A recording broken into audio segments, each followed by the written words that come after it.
c'est une maison de verre aujourd'hui, transparente, et qui développe une relation client avec ses assurés sociaux, et aujourd'hui qui tient compte de la satisfaction client. D'ailleurs, quand vous rentrez dans nos locaux aujourd'hui, avec l'accueil qui s'est modernisé, les jours de réception qui sont étalés sur toute la semaine au lieu de 2 jours dans la semaine comme cela était auparavant,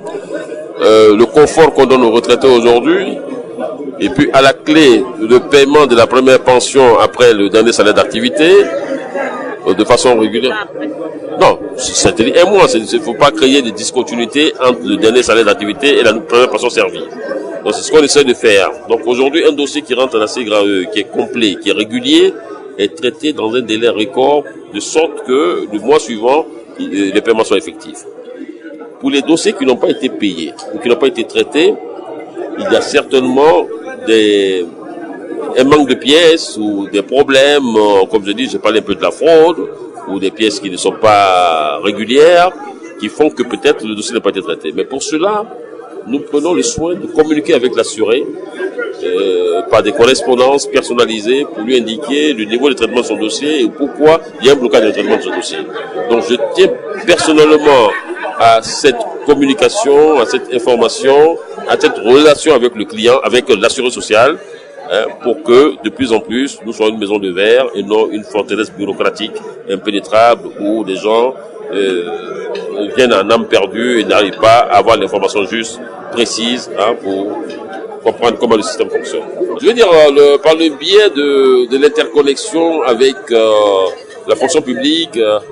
à travers le SICFAE, le système d'information de gestion des fonctionnaires agents de l'État, on a aujourd'hui une plateforme de concertation qui permet de prévenir, de planifier, de connaître le nombre de personnes partant à la retraite et donc de faire ce qu'on appelle de la pré-liquidation, de la simulation des droits et de la liquidation effective avant même que la personne quitte l'entreprise. Ça, c'est possible aujourd'hui. Un dernier mot, c'est exhorter aujourd'hui l'ensemble de la presse pour que la sécurité sociale soit quelque chose de vulgarisé, puisque ça fait partie d'un pilier fondamental de la politique du président de la République, son Excellence Alassane Dramane Ouattara. Donc, l'esprit de bienveillance a conduit à la mise en place d'une culture de développement durable. Donc, quand on regarde bien les passages de vivre ensemble, on sent bien que il faut tenir compte de la situation de nos populations, des sentiments qui les animent, je paraphrase un peu, et de leur bien-être de tous les jours. Je crois que c'est cela qui peut nous permettre d'avoir cet élan social